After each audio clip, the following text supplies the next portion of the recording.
Dear students, welcome to Amrit senior secondary school class 8 सामाजिक शिक्षा का भाग दूसरा इतिहास का लेसन नंबर 1 कहाँ, कब तथा कैसे, जो कि ई बुक का लेसन नंबर 9 है अतः ई बुक का पेज नंबर 122 से लेकर 124 के ऊपर है का पाठ 3 है, जो कि आज हम आपको करवाएंगे। हमारा पिछला टॉपिक था आधुनिक युग के समय मुख्य प्रगति, जिसके बारे में हमने आपको समझाया था। तो बच्चों, हमारा आज का टॉपिक है आधुनिक भारतीय इतिहास के मुख्य स्रोत। तो बच्चों, हम अपना टॉपिक शुरू करते हैं। इतिहास तथ्यों पर आधारित है, इसलिए इसकी रचना करने के लिए इतिहासकारों को भिन्न भिन्न ऐतिहासिक स्रोतों पर निर्भर करना पड़ता है। इस तरह से आधुनिक भारतीय इतिहास की जानकारी प्राप्त करने के लिए बहुत से स्रोत उपलब्ध हैं, जिनमें से मुख्य स्रोत निम्नलिखित हैं। बच्चों, इतिहास क्या है? तथ्यों के ऊपर आधारित है, इसलिए इतिहास की रचना करने के लिए हमारे इतिहासकारों को बहुत से स्रोतों का सहारा लेना पड़ा और फिर हमारे लिए ऐतिहासिक स्रोत बनकर तैयार हुए। आधुनिक इतिहास की जानकारी प्रदान करने वाले इन स्रोतों के बारे में आज हम आपको समझाएंगे। तो बच्चों, इसका पहला पॉइंट है पुस्तकें। पुस्तकें आधुनिक काल में छापेखाने के आविष्कार से भारतीय भाषाओं तथा अंग्रेजी भाषा में बहुत सी पुस्तकों का प्रकाशन हुआ। इन पुस्तकों से हमें मानव द्वारा साहित्य, कला, विज्ञान, इतिहास तथा संगीत आदि के क्षेत्रों में उन्नति के बारे में जानकारी मिलती है। हम इन पुस्तकों को पढ़ने से और अधिक उन्नति करने की प्रेरणा ले सकते हैं। प्यारे विद्यार्थियों, क्या आप आधुनिक युग में पुस्तकों के प्रकाशन का कारण जानते हो? तो आओ बच्चों, हम आपको इसके बारे में बताते हैं। पुस्तकें आधुनिक काल के मतलब आधुनिक युग के इतिहास को जानने का, समझने का एक महत्वपूर्ण स्रोत हैं। छापेखाने की खोज से भारत में बहुत सी भारतीय भाषाओं और अंग्रेजी भाषाओं में बहुत सी पुस्तकों का प्रकाशन किया गया, अर्थात छापी गई भारतीय और अंग्रेजी भाषा में। इन पुस्तकों को पढ़ने से और इनका अध्ययन करने से हमें बहुत से महान पुरुषों और शख्सियतों, हस्तियों के जीवन के बारे में जानकारी प्राप्त होती है। इस प्रकार पुस्तकें हमारे जीवन में एक महत्वपूर्ण भूमिका निभाती हैं। इनसे हमें बहुत सा ज्ञान भी प्राप्त होता है। तो बच्चों, पुस्तकों के प्रकाशन से हमें उस काल की कला, साहित्य और इतिहास और विज्ञान, संगीत आदि से संबंधित भी जानकारी प्राप्त होती है। तो पुस्तकें हमारे ज्ञान को बढ़ाने में, हमारी सोच को बदलने में भी एक महत्वपूर्ण भूमिका निभाती हैं। तो बच्चों, इसलिए उस युग में मतलब आधुनिक युग में 18वीं सदी में पुस्तकों का प्रकाशन किया गया, जो कि भारतीय और अंग्रेजी भाषा में हुआ था। तो बच्चों, आगे हैं नंबर 2 पर सरकारी दस्तावेज। सरकारी दस्तावेज भारतीय आधुनिक युग के इतिहास का एक महत्वपूर्ण स्रोत हैं। इनका अध्ययन करने से हमें भिन्न भिन्न भारतीय शक्तियों तथा विदेशी शक्तियों के परस्पर व्यवहार तथा किस तरह अंग्रेजों ने भारतीय शक्तियों को अपने अधीन किया, इसके बारे में जानकारी मिलती है। इन सरकारी दस्तावेजों से हमें अंग्रेजों द्वारा भारतीय लोगों के आर्थिक शोषण से संबंधित जानकारी भी मिलती है। तो बच्चों, ये दस्तावेज पुस्तकों की तरह ये दस्तावेज भी हमारे इतिहास को जानने का एक महत्वपूर्ण स्रोत हैं। इनसे हमें भारत में आई कई विदेशी शक्तियाँ, भाव ताकतें जैसे अंग्रेज, डच, पुर्तगाली और फ्रांसीसी के बारे में पता चलता है और उनकी गतिविधियों का भी हमें इससे जानकारी प्राप्त होती है कि कैसे अंग्रेज भारत में व्यापार करने के उद्देश्य से आए थे और भारत पर ही अपना अधिकार जमाकर वह बैठ गए और हम पर राज्य किया। अंग्रेज़ों के भारत में किए प्रशासन भाव शासन प्रबंध के बारे में भी हमें जानकारी प्राप्त होती है। इन दस्तावेज़ों से भी हमें बहुत सी जानकारी प्राप्त होती है। अगर हम इनका अध्ययन करें तो हमें पता चलता है कि अंग्रेज़ों की बहुत सारी गलत नीतियों का शिकार हम भारतीय लोग हुए। मतलब कि अंग्रेज़ों ने अपनी कई गलत नीतियों से भारतीयों को अपना शिकार बनाया, उन पर अपना शोषण किया।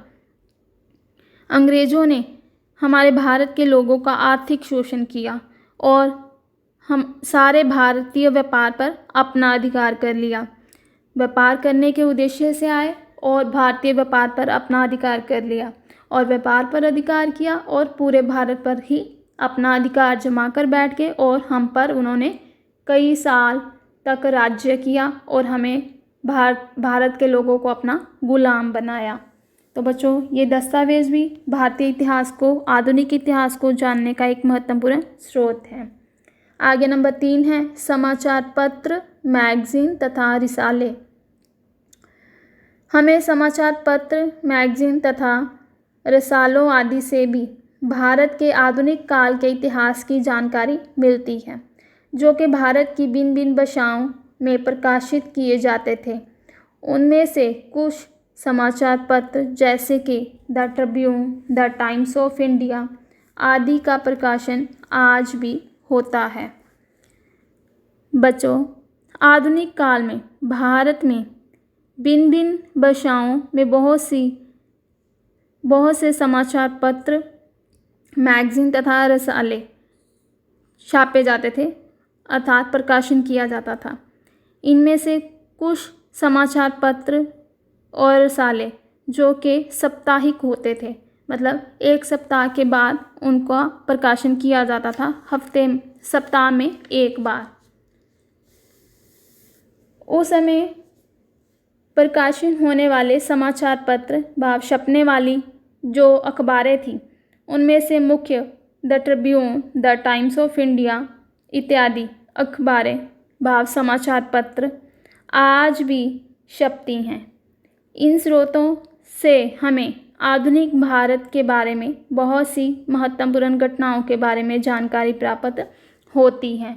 बच्चों, समाचार पत्र आज भी हमारे लिए उतने ही महत्वपूर्ण हैं जितने आधुनिक काल में थे जब इनकी शुरुआत हुई थी। आज भी हम सुबह सुबह घर बैठे बिठाए देश विदेश की खबरों के बारे में जान लेते हैं। किसके ज़रिए? इन समाचार पत्रों के ज़रिए। इस प्रकार समाचार पत्र हमारी जानकारी को बढ़ाने में योगदान डालते हैं। बच्चे, आगे है पॉइंट नंबर 4, ऐतिहासिक भवन। ऐतिहासिक भवन आधुनिक भारतीय इतिहास का महत्वपूर्ण स्रोत है। हम आज भी अपने देश में ऐसी कई इमारतें देख सकते हैं जैसे कि इंडिया गेट, केंद्रीय सेक्रेटेरिएट, राष्ट्रपति भवन, संसद भवन, बिरला हाउस आदि। इन सभी ऐतिहासिक भवनों से हमें कुछ समय पूर्व के अतीत तथा भारतीय भवन निर्माण कला की उपलब्धियों के भिन्न भिन्न पक्षों की जानकारी मिलती है। तो बच्चों, इस पॉइंट के नीचे 3 तस्वीरें दी हुई हैं, जिसमें पहली है राष्ट्रपति भवन दिल्ली, दूसरा है संसद भवन दिल्ली मतलब पार्लियामेंट हाउस, तीसरी है इंडिया गेट दिल्ली। बच्चों, ये ऐतिहासिक इमारतें जो हैं आधुनिक भारत के इतिहास को जानने का एक महत्वपूर्ण स्रोत हैं। उस काल में बनी इमारतें आज ये जीती जागती सबूत हैं हमारे लिए। भाव ये इमारतें आज भी मौजूद हैं। इनमें से जो तस्वीरें नीचे दी गई हैं 3, राष्ट्रपति भवन, संसद भवन व इंडिया गेट, इसके बारे में आपको मैं थोड़ी थोड़ी जानकारी देना चाहती हूँ।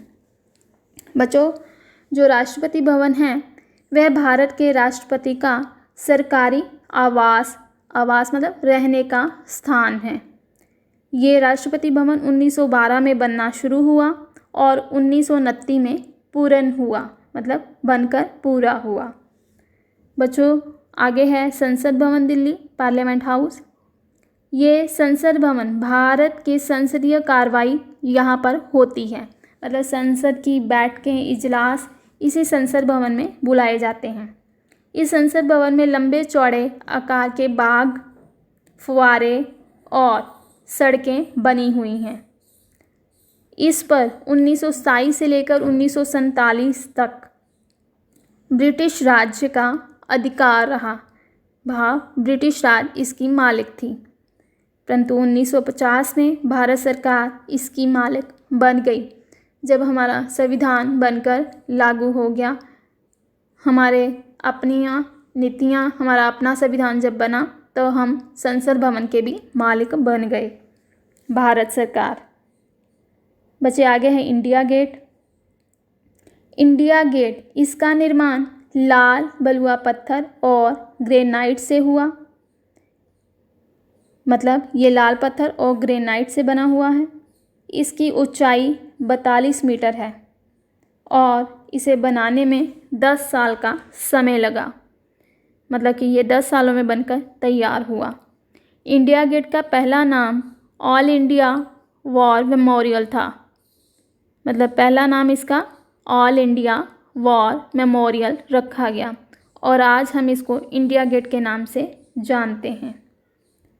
तो बच्चों हमारा अगला पॉइंट है चित्रकारी तथा मूर्तिकला।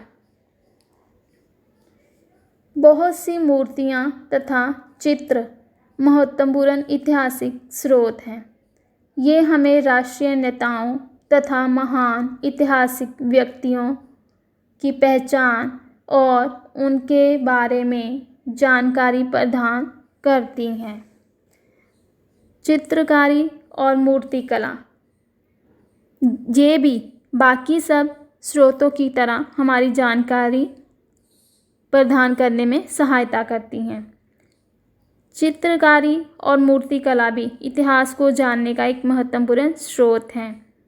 ये चित्रकारी और मूर्तिकला को देखकर हमें उस काल के लोगों की महान प्राप्तियों के बारे में पता चलता है।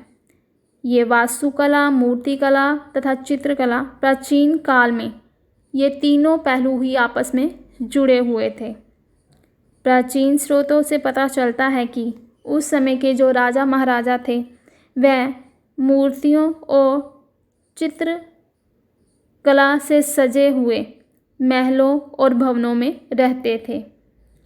मूर्तियाँ जो थी वह भिन्न भिन्न प्रकार के धातुओं से बनी होती थी। मिट्टी से भी मूर्तियाँ बनाई जाती थी, आज भी बनती हैं।